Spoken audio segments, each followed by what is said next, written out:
Thank you, ma'am. Good morning again, everybody. Good morning. All right, so we're going to have some participation to get y'all a little warmed up. Throughout my time up here today, when I say, is it in you, I want you to say, like the blood flowing through my veins. Everybody got that? All right, got it. Everybody got that? Yes. Is it in you? Like the blood flowing through my veins. All right, there you go. There you go. Okay, so my name is Ulrich Carvel Bailey. Most people just call me Carvel. And I want to talk to you today about what I call the two MJs, lifetime winners. Those two individuals are very important to me in my life as a basketball coach because I love competition. All right, and so the two MJs that I'm referring to is Earvin Magic Johnson and Michael Jeffrey Jordan. All right. Magic Johnson, to me, he was my favorite basketball player of all time. Michael Jordan, as they say, the greatest of all time. So both of those individuals, obviously, first name start with M, last name start with J. So when we think about winners, all right, some people say it's synonymous with success. Others say that it's a little bit different. Well, when I track back and think about those two individuals, all right, they've won college championships, they've won Olympic championships, they've won NBA championships, they've won, they're successful businessmen. So they're winners, all right, and the definition of a winner is someone that's sure to win. You don't kind of question yourself, you just know that I'm sure to win. So with those two individuals, they would go head to head. They would chase one another in terms of greatness and success. So when I think about those two individuals, that's who I try to pattern my athletic mind behind in terms of competition. And so a lot of times now, you know, being from the South, family atmosphere, or in other locations, here we just kind of hustle and bustle, hustle and bustle, hustle and bustle.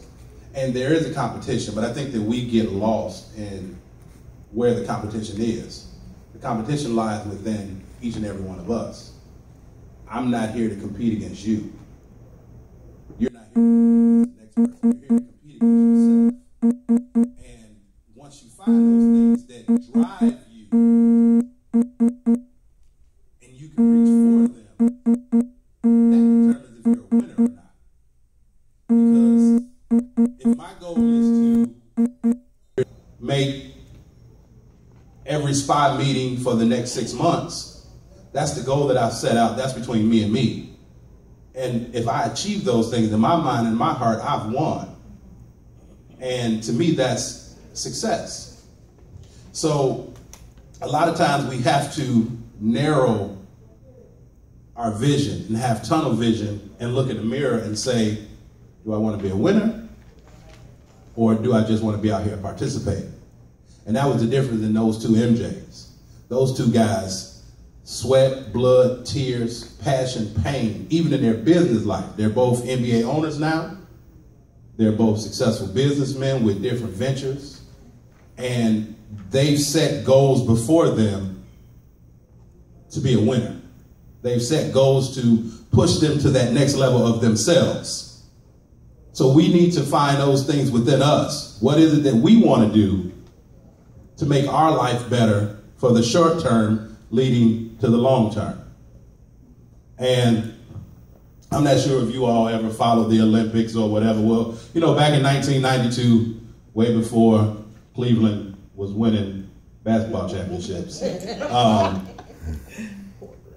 Actually, in 1991, the Chicago Bulls and the Los Angeles Lakers met up. And I still have the Sports Illustrated magazine with those two on the front. And it was coined like Magic and Michael. And obviously the Bulls won. Michael went on to win 5 more championships. But the very next year is when kind of the torch was passed. They were in Monte Carlo, and it was an Olympic practice, and they kind of went head to head. And the late great Chuck Daly put them against each other and with the rest of the Olympians. And they said Magic, only as he do his competitiveness, now he started jaw-japping in order to kind of get himself geeked up. But what he did was he lit a fire under Michael Jordan. And they said Michael Jordan torched this dude all night. And then later on, they was playing cards, Magic and Larry, and Michael walked in, and he walked in cool and calm as there's a new sheriff in town. And Magic Johnson had to bow down to him.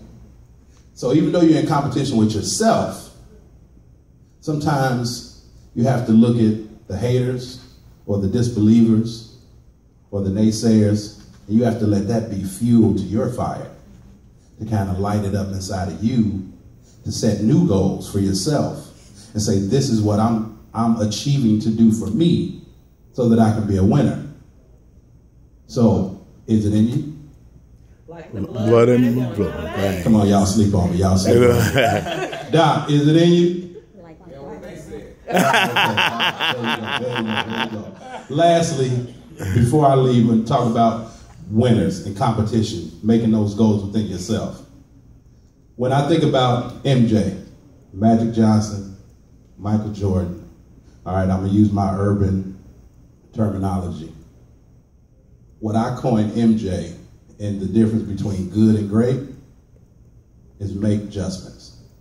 Now, I took the A off adjustments, right? Mm-hmm. But make adjustments. You have to make adjustments in your life to get you to that place where you want to be. Because as the young lady here spoke about, God will direct you on the path in which you have to be, but he may put it in front of you, but you have to have discernment and understanding to listen and to make that adjustment. Any great basketball player, any great athlete, any successful person has made adjustments in their life to get them to where they want to be. So when you're thinking, oh, I don't want to do it, I don't want to get up this morning, I don't want to go that extra mile in the weight room on the track, I don't want to write these extra pages, sometimes you have to make adjustments. Get you some coffee, get you some spark, do some jumping jacks, do something, but make those adjustments to get you where you need to be in life. Because after all, we're all destined to be successful, but you have to go that extra mile to be a winner. Is it in you? Like the blood in my veins. Thank you. All right.